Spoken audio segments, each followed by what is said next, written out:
In the heart of Virginia, long before the American Revolution echoed across the colonies, a boy named George Washington once stood before his father with a hatchet in hand. A beloved cherry tree had been chopped down. When questioned, young George looked up and confessed, "Father, I cannot tell a lie. I did cut it with my hatchet." This story of a boy as bold honesty would become one of the most famous anecdotes in American history. It shaped how generations would view the nation's first president, not just as a founding father or general, but as a man of character and truth. But here's the twist. It likely never happened. This tale was first written by Mason Locke Weems in his 1800 biography. The Life of Washington, published just months after George Washington's death. At a time when the young nation was hungry for heroes, Weems didn't just record history, he crafted moral lessons. And the cherry tree myth was the crown jewel. According to Weems, the purpose wasn't just to recount Washington's life, but to inspire youth.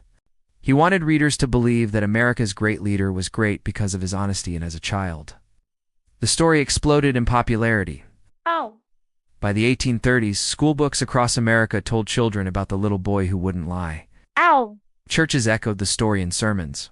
Illustrators brought the scene to life in paintings. Parents cited it as a model for their kids. The myth became more powerful than the man himself.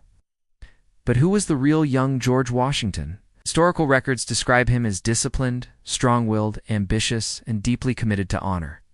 While no evidence supports the cherry tree incident, it fits the kind of leader he became, a man revered for integrity and restraint, especially when he refused to become a king after the Revolution.